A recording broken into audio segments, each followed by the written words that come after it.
Olá, dia 22 de março é o Dia Mundial da Água e no programa Saúde e Vida de hoje nós vamos falar sobre ela, mais especificamente sobre as doenças transmitidas pela água. E nós estamos recebendo para essa conversa Gilmar Altamirano, que é da Universidade da Água. Alexandre Pessoa da Silva, especialista em avaliação de risco à saúde humana. E Walter Tesch, sociólogo e ex-coordenador de recursos hídricos da Secretaria de Saneamento e Recursos Hídricos de São Paulo. Sejam bem-vindos, sejam bem-vindos. Obrigado. Nós vamos falar então sobre a água e o senhor tem muita experiência nessa área, eu queria que o senhor falasse um pouquinho disso para a gente. Na verdade, eu acho que a principal experiência que eu tenho em relação ao tema que nós vamos discutir é ter participado já do último processo de revisão da portaria de potabilidade, que é a portaria do Ministério da Saúde, que define os padrões de qualidade de água para consumo humano. Fora isso, nós temos uma experiência já relativamente longa em processo de avaliação de risco à saúde humana em decorrência de resíduos perigosos, né? Então, fizemos uma série de estudos em áreas como o caso Shell, o caso Ródia, Cidade dos Meninos, quer dizer, na verdade, inclusive até no exterior, pela Organização Pan-Americana de Saúde, participamos em processos de avaliação de risco no México e no Paraguai. E afora isso, nossa experiência, a experiência do nosso grupo, tem sido utilizada como base para os cursos de avaliação de risco da Universidade Federal do Rio de Janeiro. Avaliação de risco, o que implica?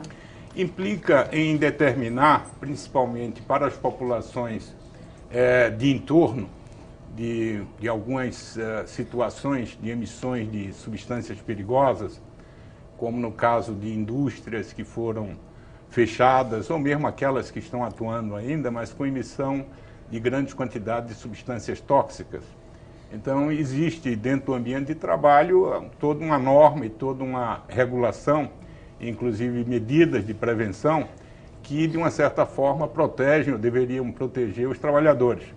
No entanto, as populações de entornos não dispõem nem da informação sobre o perigo e muitas vezes, quando ele já está ocorrendo, às vezes não em situação de concentrações muito altas, mas em concentrações baixas, mas por longos períodos, causam problemas muito grandes à saúde dessas populações de entorno. Então, a avaliação de risco não somente determina a intensidade dessas exposições, como também as populações que foram por elas afetadas e, principalmente, a base para você poder elaborar planos de protocolos de saúde em relação a essas populações. Ok. Gilmar, e a Universidade da Água? O que é a Universidade da Água? Na verdade, a minha formação, eu sou publicitário e sociólogo, né? Eu sempre mexi com comportamento. Mas antes disso, eu nasci em cidade pequena e nadei em rios limpos, né? Eu peguei uma coisa com a peneira que as crianças não sabem hoje, lambari com a peneira. Você entra num córrego limpo, né? E pega lambari com a peneira. Isso me incomodava muito, morando em São Paulo, uma grande metrópole. Em 1998, a gente teve a ideia de se criar uma ONG em defesa da água, quando a água não era pauta ainda, nós não tínhamos ainda grandes crises de água. Sim. E nós levamos essa ideia para o ex-governador Franco Montoro, que estava vivo ainda, né? Infelizmente ele faleceu um ano depois, e nós criamos, junto com ele, um grupo de ambientalistas, eu, Ricardo Montoro, a ONG Universidade da Água, com a missão de proteger, preservar e recuperar a água através da educação ambiental. Então, a água é essencial à vida, a gente achava que tinha que ter uma ONG que falasse para as pessoas, para a população, para os professores, para os alunos, sobre a questão da água, que nesse momento até então era uma coisa muito técnica. E daí surge, em 1998, há 16 anos, a Universidade da Água. Que bacana. Professor Walter, eu queria que o senhor falasse um pouquinho da experiência que o senhor tem, né? Como o senhor é ex-coordenador de recursos hídricos da Secretaria de Saneamento e Recursos Hídricos de São Paulo. Eu queria que o senhor falasse um pouquinho dessa experiência que o senhor teve. Eu tenho experiência com a questão da água, basicamente em dois espaços. Um é esse da coordenação de recursos hídricos, que trata dos comitês de bacia do Estado de São Paulo, que é uma experiência bem densa, com seus planos de bacia, participação do Estado, dos municípios e da sociedade civil, e que tem um fundo interessante que toma decisões descentralizadas em base a essas necessidades. E depois uma experiência que eu considero bastante sensibilizante para mim, porque eu aprendi a valorizar o desafio da água aqui em São Paulo, foi ser subprefeito de Parelheiros. E nós sempre dissemos, de 2005 até 2009, que cada 3 copos de água que a cidade consumia, um vinha dessa região.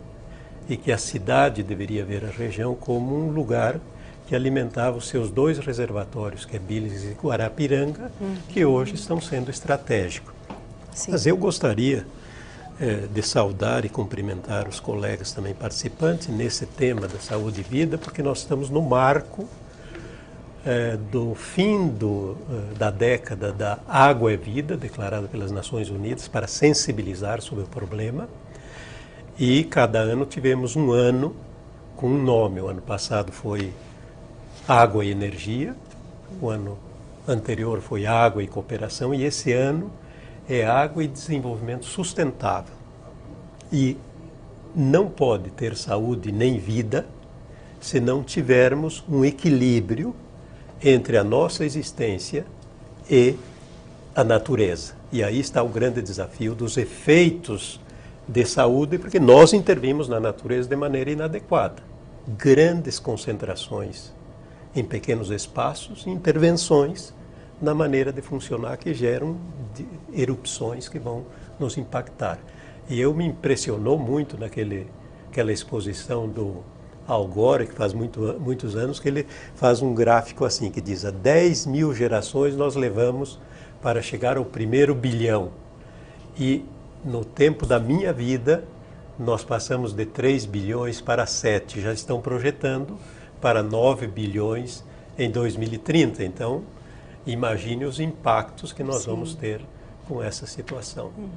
Em todos os âmbitos setores, e basicamente a relação da nossa saúde tem uma definição que é o equilíbrio biológico entre o nosso funcionamento e a natureza. Sim. E nós rompemos o equilíbrio. E aí um dos efeitos fundamentais dessa ruptura são as pandemias, que não é só as que estamos observando no Brasil com a febre, com a dengue, mas a ébola que está lá no final, sim, outras que nós temos imprevisíveis e desconhecidos, porque é a interferência que nós fazemos no funcionamento da natureza.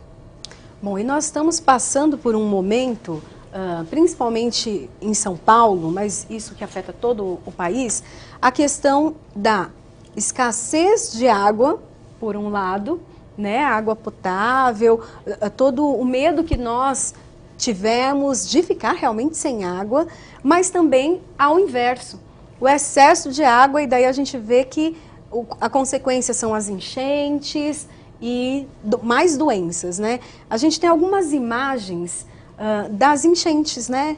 Que na verdade a gente vê praticamente todo dia, principalmente no final do mês de março, o comecinho do ano sempre é mais complicado, né? E nós vemos ali imagens agora de pessoas dentro da água suja, né? Eu queria que vocês falassem um pouquinho sobre isso com a gente, dessa situação. As crianças brincando, na verdade, mas é uma brincadeira perigosa. Podem ficar à vontade. O professor Walter, ele seguramente deve ter muito a falar sobre essa questão da ocupação humana em áreas que, em princípio, não pertenceriam ao ser humano, e sim à natureza, né? São regiões em que naturalmente se prevêem inundações, alagamentos, né? E com uma série de consequências como essas que nós vamos discutir em termos de saúde. Talvez o professor Walter pudesse até estender um pouco mais essa visão da ocupação inadequada que se tem de áreas em que, em princípio, nós deveríamos preservar para a própria natureza. Aqui em São Paulo, no município e na grande metrópole, nós temos esse fenômeno, porque nos últimos, o São Paulo era São Paulo da garoa, e vinha aquela onda de umidade do mar e havia aquele clima de garoa.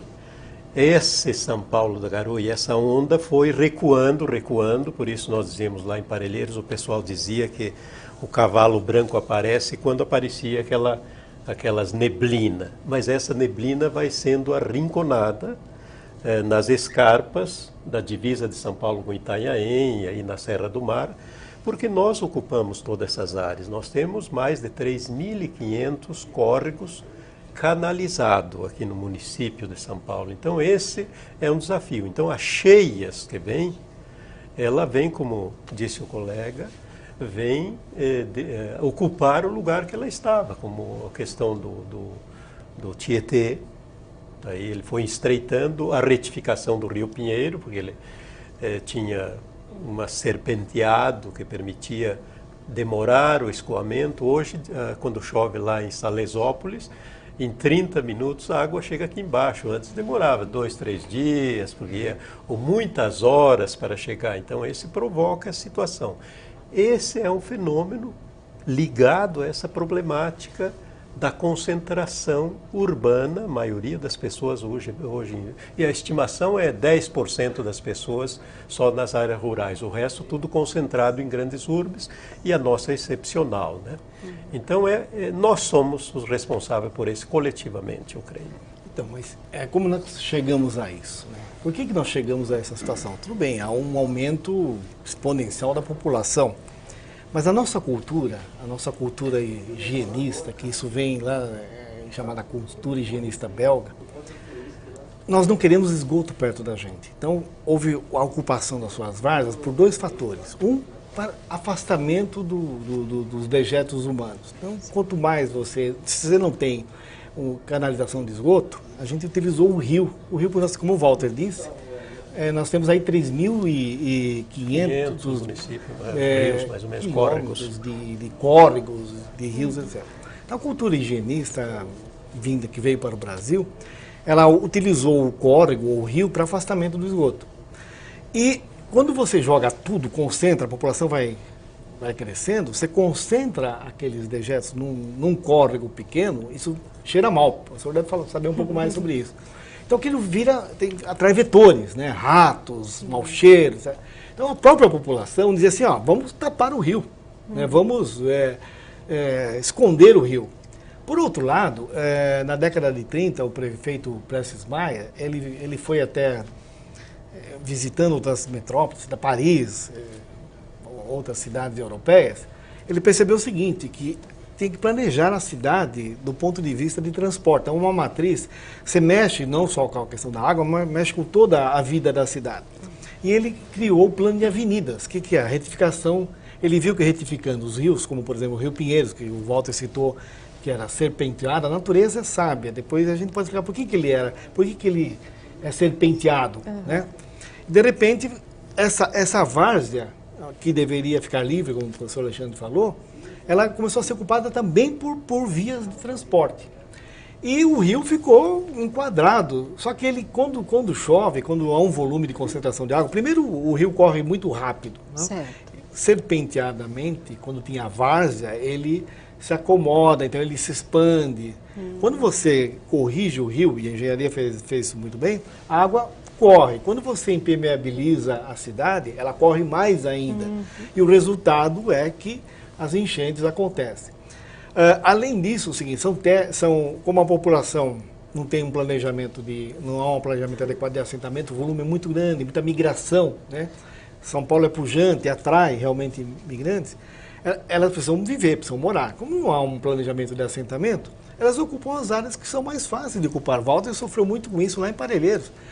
É chamado meio terras de ninguém, porque é uma área pública, área de preservação permanente, é chamada as APP, a população vai se instalando ali. Não precisa ter banheiro, porque ele joga tudo no rio. Já direto. Então, esse círculo vicioso faz o quê? Que essa concentração, essa área permeável da cidade, concentração de população e volume de chuva, realmente não existe como você prever isso. E o resultado é morte, é sujeira. Além disso, a água da cidade, o que ela faz numa área totalmente impermeabilizada? Ela lava a cidade. Exato. E o volume de coisas que nós julgamos numa sopa tóxica, que ninguém fala sobre isso, o pessoal fala assim, poxa, mas será que o poder público não limpa o Rio Tietê? A limpeza do Rio Tietê começa perto da sua casa. Sim. Se você jogar, quem mora no Espigão da Paulista, no divisor de águas, nós moramos numa bacia hidrográfica, no meu tempo era bacia fluvial, né? Uma bacia hidrográfica. Então, se você jogar do lado esquerdo, indo para a Consolação da Paulista, sabe onde vai parar? No Rio Tietê. No Rio Pinheiros. Se você jogar do lado direito, ali pro lado do Bexiga, pro lado da Bela Vista, jogar como papel, ele vai parar no Rio Tietê, Tamanduateí e depois no Rio Tietê. Então, tudo que nós jogamos nas ruas, seja voluntariamente ou involuntariamente, cria uma sopa tóxica, poluente, cocô de cachorro, cigarro, bituca de cigarro, resíduos bilhões, de material de limpeza, tudo, tintas, etc. Feiras. Tudo isso vai parar no rio. Então junta isso com o esgoto que é jogado in natura, né? Porque afastador, nós não temos ainda a cobertura total do esgoto. Só que antes de chegar no rio, no momento da inundação, atinge todo mundo que começa a ter contato com aquelas águas, né? E aí é até difícil, eu não sei o que é que pensa um epidemiologista, que não temos alguém aqui entre nós, mas é difícil dar previsão do que avaliação de risco, vamos chamar assim, que tipos de doenças poderiam resultar desse tipo de contato. Mas a gente vai falar sobre isso no próximo bloco, viu? Ótimo. Nós vamos dar uma breve pausa, daqui a pouquinho a gente volta com mais Saúde e Vida.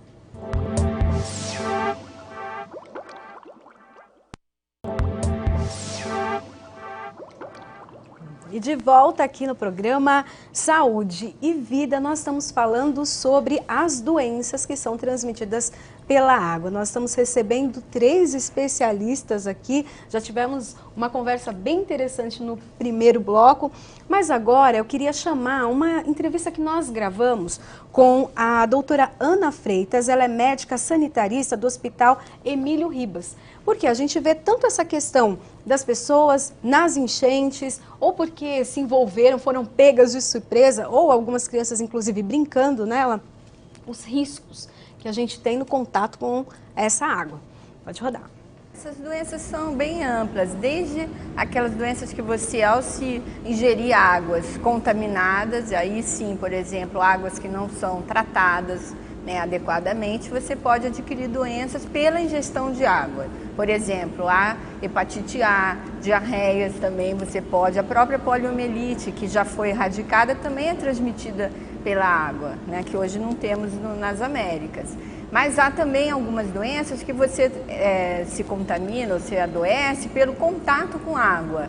Aí são as leptospirose e tem também a esquistossomose, que também, ao entrar em contato com águas, você pode adquirir pela pele, né? Então aí, especialmente em relação à leptospirose, quando há enchentes, as pessoas, ao entrar em contato com enchentes, a pele pode adquirir a leptospirose, que pode ser uma doença, em alguns casos, graves e até levar ao óbito. E outras doenças são transmitidas através da água, porque as águas propiciam a proliferação de vetores, que são, por exemplo, o vetor da dengue, que é o Aedes aegypti, né? Então, mas tem outras doenças também, por exemplo, a própria malária também está relacionada com vetores, com água. Então, a água, ela tanto é um grande amigo do homem, né? Porque nós realmente vivemos, necessitamos da água. Também é um próprio tratamento, porque a dengue, o principal tratamento é a hidratação. Então, assim, a água, né? Quando a água é bem tratada, ela vai ter benefícios em toda a saúde, também até como tratamento em algumas doenças. Por exemplo, a cólera também, que é uma outra doença, também pode ser pela ingestão, que no Brasil também, na década de 90, nós tivemos alguns casos, hoje nós não temos a cólera, mas existe sempre a chance de que um viajante venha de algum país que tenha transmissão, né? Nós tivemos no Haiti um grande surto, né? Uma grande epidemia depois do terremoto, e, enfim, pode ter a introdução do víbrio colérico. Então, é sempre importante a gente estar muito atento para os doentes, para os pacientes que desenvolvam diarreias e desenvolvam essas doenças, para que seja investigado, tanto clinicamente como epidemiologicamente, no sentido de tentar avaliar os fatores associados, por exemplo, história de viagem, história de contato com águas, né? O uso entrou numa enchente, quer dizer, infelizmente sua casa estava dentro, né? Teve uma enchente, encheu a sua casa e você foi limpar aquela lama que ficou. Isso é um risco muito grande para a leptospirose. Depois da enchente, limpar a sua casa. Então você deve usar botas, luvas ao entrar em contato com essa lama de enchente, por exemplo, para evitar a leptospirose. Muitas doenças, né? Algumas que a gente nem tinha, pelo menos eu não tinha ideia que viria de uma água contaminada, assim. Eu queria que o professor Walter falasse um pouquinho sobre essa questão, né? Essas doenças de vinculação hídrica que chamam, na verdade, é responsável por grandes custos na estrutura de saúde, não é verdade? Sim. Com internação de crianças, das pessoas. E o tema, basicamente, se nós formos observar, não dá para eliminar, mas é um tema cultural, de grau de desenvolvimento de organização da sociedade. Por exemplo, essa informação que disse a doutora, que quando for limpar, vai utilizar botas e uma luva de borracha, já é uma prevenção. E eu creio que, embora não tenha solução imediata, porque as pessoas ocuparam as áreas dos rios e isso vai ser um problema constante, a única solução preventiva é a educação. Já aqui, anteontem estive na Escola Técnica de Osasco, convidado lá pela Secretaria do Meio Ambiente para discutir a temática da água e o território, e aí o pessoal os monitores estavam dizendo que eles estavam fazendo sessões nas escolas e eles recuperaram várias nascentes e a água parecia limpa. E muitas pessoas, não, mas a água está limpa, vai lá e toma. Não, eles mostravam que a água fazia o teste e diz, não, tem os coliformes fecais, ela está contaminada por alguma fonte ali. A água pode estar inodora, transparente e todas aquelas classificações, mas ela pode estar contaminada. Então, a única solução é preventiva pela formação e pela organização das pessoas no território. Que mecanismo nós temos de organizar no território? O único institucionalizado é a defesa civil, que nós temos um esforço aqui com os CODEC, os núcleos de voluntário, que poderiam, nesses lugares, e tem algumas iniciativas nisso, nós vimos lá no caso de Parelheiros, o pessoal, agora tem celular, é mais fácil, né? Mas antes tinha buzina lá. Buzina, você tem um problema para alertar e evitar. Sim. Mas eu creio que é a organização que nós temos que desenvolver informação nas escolas. Mostrar com o microscópio, com os testes, a prevenção. Quando tem uma enchente dessa, uma cheia dessa, não é só aqui, lá em Basileia, deve estar ainda metade dentro d'água, porque esses eventos que nós desconhecemos, os resultados a 4.000 metros de altura e 40 abaixo do solo, nós temos muito pouco conhecimento e quase muita pouca previsibilidade. Então nós temos seca no Nordeste, uma mancha de seca aqui no sul de Minas e aqui nesse pedaço, e uma cheia nunca antes vista na Amazônia. Sim. E sabe lá o que vai acontecer, porque todos os rios da Amazônia, a montante, nos 3 países temos mineração clandestina, desmatamento, e o pessoal do Rio Amazonas, o professor até podia nos dizer, tem contaminação de mercúrio já. Sem dúvida. Eu mesmo trabalhei como coordenador em alguns projetos de mercúrio. Na verdade, projetos visando avaliar os impactos da garimpagem, né? E, claro, sem dúvida nenhuma, nas áreas de garimpo, uma preocupação grande é quanto à emissão de mercúrio. Não somente a emissão de mercúrio, a própria exposição direta que os garimpeiros têm em relação à queima do ouro, em que inspiram os vapores de mercúrio, mas principalmente a contaminação da biota, né? Porque o mercúrio, depois de lançado por processos bioquímicos, ele se transforma numa substância mais venenosa, mais tóxica ainda, que é o metilmercúrio. E o metilmercúrio, então, ele é incorporado pelos peixes, não somente incorporado, mas ele se acumula nos peixes, e aí aqueles ribeirinhos, aquelas populações ribeirinhas passam a ser intoxicadas pelo consumo de peixe com metilmercúrio. Mas eu queria... Só para voltar, que tipo de intoxicação que acontece? Porque nós o mercúrio ele é cumulativo, não é? Ele é cumulativo. Os piores casos de envenenamento por mercúrio, quer dizer, intoxicação por mercúrio nesse caso, se deram em Minamata, no Japão, né?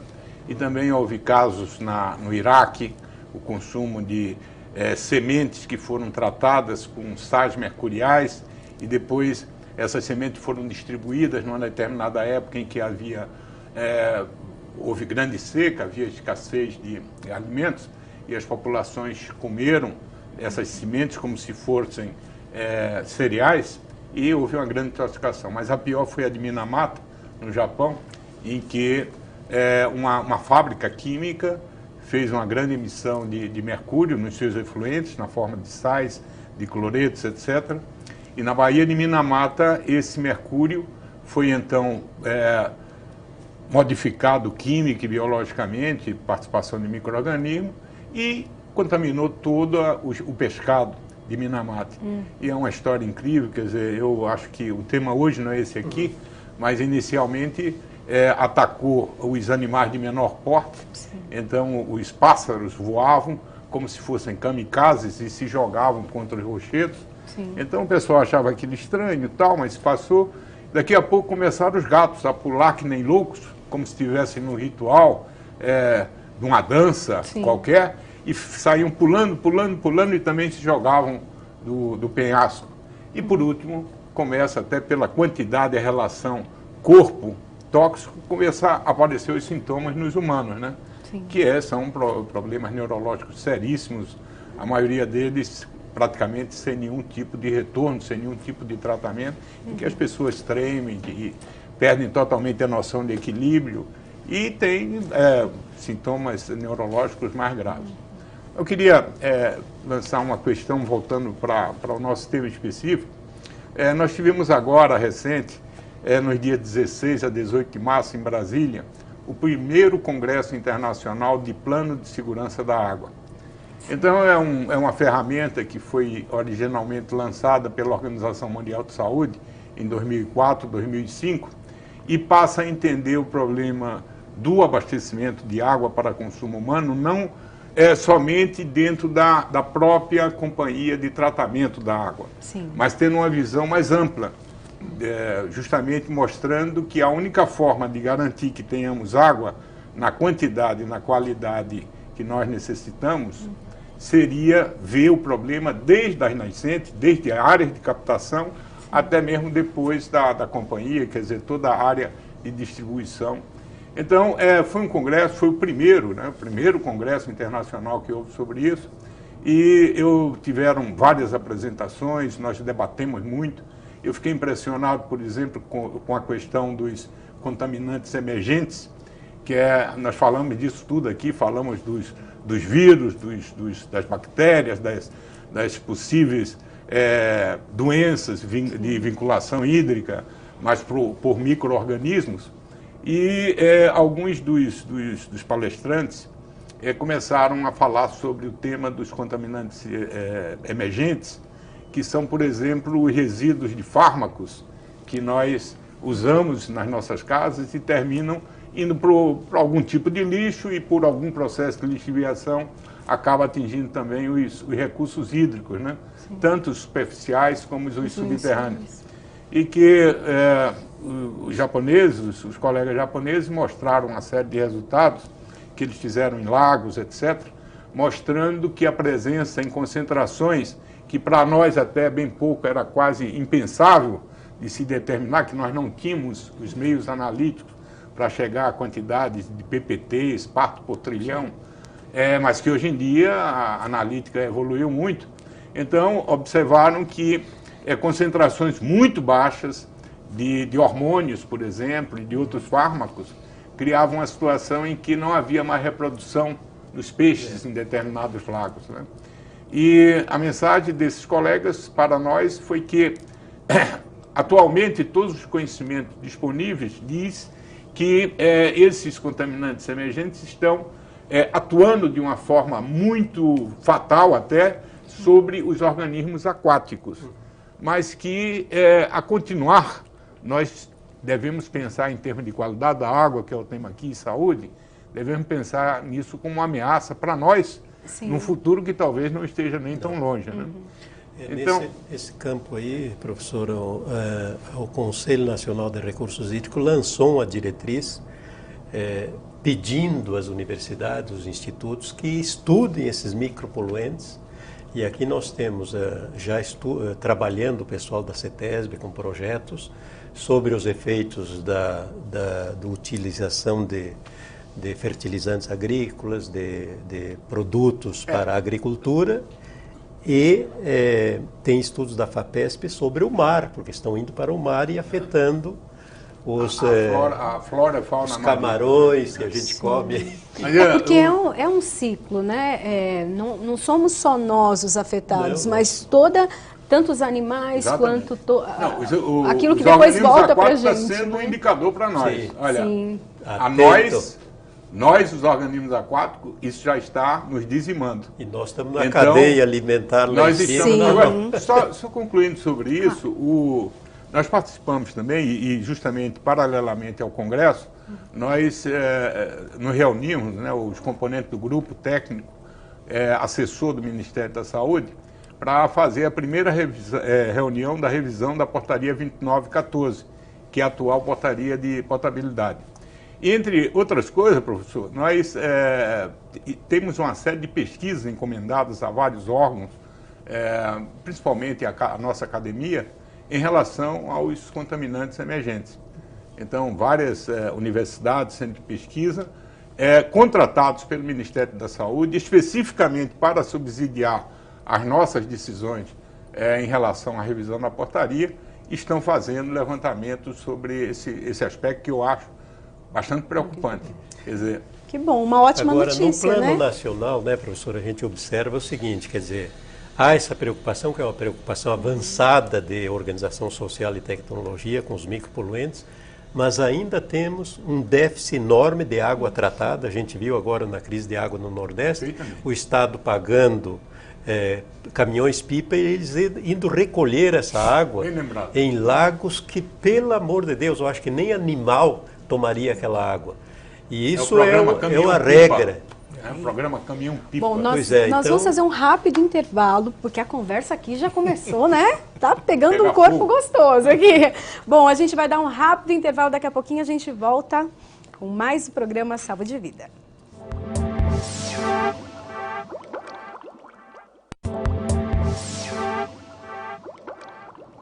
Voltamos com o programa Saúde e Vida e hoje nós estamos falando das doenças que são transmitidas pela água. Agora a gente vai falar um pouquinho também sobre a escassez. A gente falou bastante sobre as enchentes, o problema que as enchentes trazem para a população. Mas a escassez também tem trazido um problema muito grave. Um deles é a dengue, né? Nós vemos que as pessoas estão guardando água, armazenando água, e a dengue, ela se prolifera em água limpa. O Walter colocou uma coisa, pegando um gancho do Walter, ele falou sobre ocupação humana, ocupação urbana, né? Isso é muito complicado porque isso depende de planejamento urbano, planejamento das cidades, planos diretores. Então não vamos entrar nessa discussão, mas a base, o problema está aí, né? Como nós ocupamos o solo urbano. E aí nós acabamos criando áreas de risco, né? Se você ocupa uma área que você possa estar próximo a um vetor, você possa receber uma enchente, você está causando água de risco.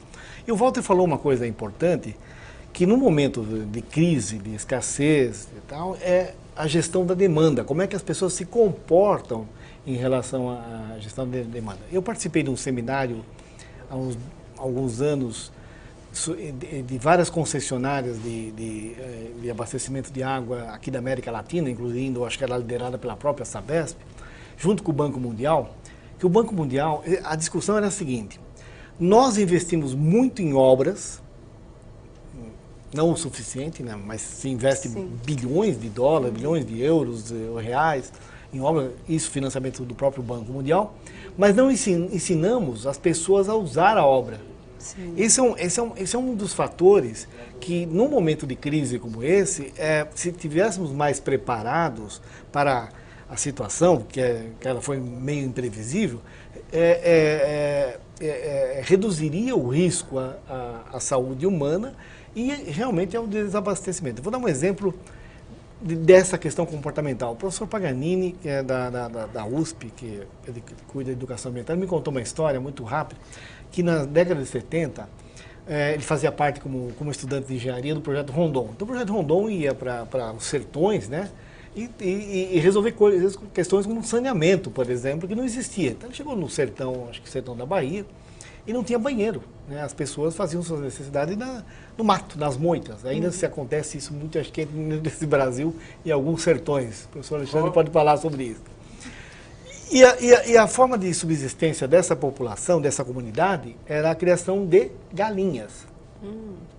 Então, você falou do ciclo da doença, né? Sim. As galinhas, então eles comiam as galinhas que se alimentavam das fezes, e esquistossomose, diarreia, etc, etc. Então, a primeira coisa que se fez, né, como estudante do lado do projeto de engenharia, foi, não, vamos fazer os banheiros.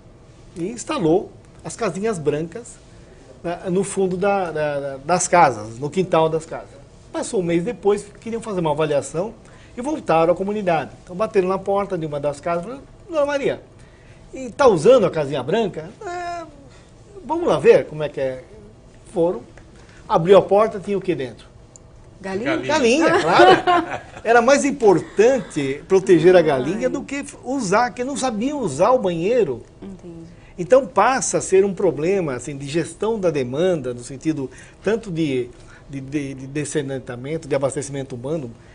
Aí entra a questão da dengue, entra a questão de como economizar a água, e a gente ter disciplinas que são, a gente chama de ações não estruturantes, porque a ação estruturante é você fazer a obra, é você investir e fazer saneamento, que realmente ainda falta, mas você tem que ensinar a população, ou trabalhar essa população, tanto do ponto de vista da educação, como do ponto de vista da comunicação, da preparação da população para uma situação de emergência. Sim. Um outro dado importante, dado por um ex-vice-presidente da Sabesp, meu amigo, engenheiro Vanzo, ele dizia o seguinte, que na década de 60, 70, para você fazer as casas ligarem, eles estavam fazendo as redes de esgoto, para você fazer uma casa ligar o banheiro, a rede de esgoto, precisava ir com a polícia, porque as pessoas não queriam pagar taxas, elas não sabiam da importância de afastar o esgoto. Isso eu estou falando de década de 60 e 70. Eu estive em 2010, 2009 em Manaus. Manaus está fazendo todo um trabalho de saneamento dos seus córregos, que eles chamam lá de igarapés, né? Igarapé. Os igarapés. Então eles removeram as palafitas, as moradias à beira do igarapé, fizeram vales muito bonitos, os parques lineares, recuperaram próprios públicos. E eu fui fazer uma visita a um desses vales e tal. E aí o 30 graus, um cheiro terrível da língua, e eu fui ver a língua negra de esgoto no meio de um vale, com um paisagismo maravilhoso, etc. Eu falei, mas será que não... No meio do Burlemax. Isso, exatamente. Eu falei, será que não foi previsto, com todo investimento, rede de esgoto para... Foi. Qual o problema? Qual? As pessoas não ligam as suas casas, isso falando do século XXI, as suas casas à rede de esgoto. As crianças continuam recebendo aquele esgoto na rua. Mas aqui em São Paulo tem o Se Liga na Rede, que é esse programa agora, que é justamente para ligar, porque aqui também não liga, então o pagamento o Estado e a Sabesp está fazendo para ligar a rede, porque aqui também não liga. Agora, tem um problema em relação à escassez, que dentro dessa tua linha, Gilmar, que é o problema da educação enquanto ao uso da água, né? Então, nós temos, por exemplo, um excesso de uso. O brasileiro usa, a Organização Mundial da Saúde, ela preconiza que com 110 litros, o ser humano cobre todas as suas necessidades, 110 litros por pessoa por dia. No entanto, no Brasil, a média é de 200 litros por pessoa por dia. E em São Paulo, seguramente deve ser bem maior, porque isso está diretamente ligado ao consumo com determinado nível econômico. Então, quer dizer, existe já aí uma faixa, uma gordura que a gente pode, no momento de escassez, através da conscientização, essas coisas que o professor Gilmar está falando, quer dizer, uma maior atenção a esse tipo de campanha, não somente dizendo a água está aí, mas saiba usá-la. Tem outro dado interessante, por exemplo, é que as companhias de água, de modo geral, o produto delas qual é? Água. Elas querem vender água. Mas nós precisamos começar, dentro de toda essa situação, que espero seja passageira, mas que pode perdurar, nós começamos a ter uma visão mais de longo prazo.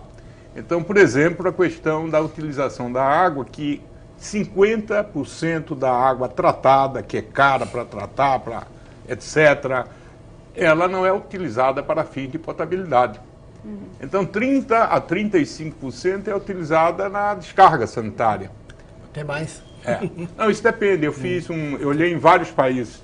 E a média é em torno por aí. Quer dizer, o Brasil está com 33%, a Alemanha é 30%.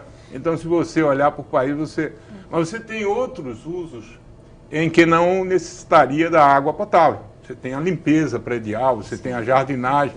No entanto, até mesmo para lavar calçada, o pessoal, às vezes, talvez agora, espero, tenham diminuído. Mudem os hábitos. Então, existe toda uma série de coisas, mas bem dito do que o professor Gilmar está falando, que cabe a uma intensificação de determinadas campanhas de educação, etc. Quer dizer, nós não vamos entrar aqui nas questões de obras, né? Obras que deixaram de ser feitas, planejamentos mal feitos, as questões que o professor Walter falou de uma ocupação absolutamente inadequada, enfim, esses problemas estão dados, não dá para a gente agora reverter, mas tem uma série de coisas que a própria utilização de águas, tem muitos edifícios em São Paulo, que pela sua forma de construção e a área, em áreas aluvionares onde foi construído, está o tempo todo tendo que jogar fora a água freática, porque senão ela entra dentro da garagem. Então, o aproveitamento dessas águas pode ser que existe uma série de alternativas que a gente tem que começar a pensar nelas, né? E que seguramente não é que vai resolver o problema, mas se cada uma dessas soluções for, né? Isso que o Gilmar disse, desculpa. É, disse da gestão da demanda. A defesa das ciências sociais, que são dois. Eu só queria. Nós estamos quase terminando o programa. Quase terminando. E cada um vai ter uns minutinhos aí para as considerações finais. Então, eu acho que pode ser usado esse tempo para concluir. Um minutinho para cada um. Eu só queria dizer que há muitos. Hoje é fácil dizer, a pessoa quer simplificar, sim ou não. O Brasil tem muita água. Não, o Brasil tem água, mas onde as pessoas não estão e com já problema, como mencionou o professor Alexandre, com essa questão da contaminação. No caso aqui da crise de água na região de São Paulo, nós temos ainda que analisar o grande ensinamento que isso deu. Essas questões de edifícios estar utilizando já está funcionando, eu creio que tem já várias experiências. E no estado de São Paulo nós também temos situações muito diversas. Porque, por exemplo, a média, aqui a possibilidade já reduziu muito, eu creio que está 60, 70 litros em média per capita aqui em São Paulo nesse momento. Porque nós diminuímos muito, era 70 litros por segundo, agora nós estamos 50 e pouco. Então, mudou. Agora, no próprio estado, nós temos aqui muitos municípios que cobram taxa de R$5 pela água, usando água do aquífero Guarani. E temos casos como Ribeirão Preto, que a média de consumo é mais de 500 per capita. E o cone de captação baixou já uns 18 metros. Se nós lembrarmos uma figura de Vale de São Joaquim, que em 1927 estava uma altura de 9 metros o solo, e em 1975, 9 metros abaixo, porque usaram as águas subterrâneas inadequadas. Então nós temos que pôr as barbas de molho. Gilmar? Como nós estamos numa TV legislativa, e o Walter citou o problema aquela história da lei que pega e não pega, rapidamente um professor que virou prefeito em Bogotá, o professor Antana Mocos, ele descobriu o seguinte, que nós nos movemos por 3 fatores importantes. A lei, se ela funcionar. Então, medo ou respeito à lei, né? O segundo fator é o código de conduta moral que trazemos da nossa casa. E o terceiro fator é a cultura com aprovação e desaprovação social. Essa história de que a lei pega ou não pega, é possível alinhar as coisas. Quer dizer, eu me lembro da campanha, estava contando para o professor Alexandre, da campanha que foi lançada aqui pelo governo Serra, do antifúmico. Isso, tipo. Onde se fez uma lei proibindo, tá? Saiu os fiscais nas ruas da saúde pública, né? E se fez uma campanha com Drauzio Varela, etc, etc. Então, quando você consegue passar para a população esse ensinamento, é óbvio que você não vai atingir toda a parte da população, mas há uma resposta se você ensinar a população ou se você alinhar a lei com a ação em cima da população. Então, essas coisas nós temos que, daqui para frente, trabalhar essa disciplina menos estruturante. Ok, professor Alexandre? Eu acho o seguinte, que a pior crise, ela sempre traz algum tipo de demanda de saídas e soluções. E no caso da escassez, é um tipo de crise melhor do que na fartura, porque na fartura mesmo, além do desperdício, nós temos uma série de usos inadequados, mas na falta da água, e a água é uma coisa que quando falta todo mundo sente, talvez possamos utilizar essa crise para não somente ver uma série de soluções para a própria escassez, mas servir como base para uma série de lições, campanhas, etc., de educação no sentido mais amplo. E quero reiterar que essa questão, principalmente quanto à qualidade da água e problemas de doença, se levarmos a cabo no Brasil a implantação dos PSAs, que é esse Plano de Segurança da Água, com a visão mais ampla, não somente de questões de tratamento e distribuição, mas pensar na água desde o momento em que ela está à nossa disposição no ambiente, talvez vamos avançar muito, inclusive utilizando esses conceitos para as campanhas de educação que o professor Gilmar tanto preconiza. Quero agradecer a presença de todos vocês. Pudemos, falar um pouquinho da água, que é tão importante para nós, e principalmente de como evitar que ela ou faça mal, no caso da falta ou excesso na questão das doenças. Eu quero agradecer a cada um de vocês. Bom, o programa Saúde e Vida fica por aqui. Te espero no próximo programa. Tchau, tchau.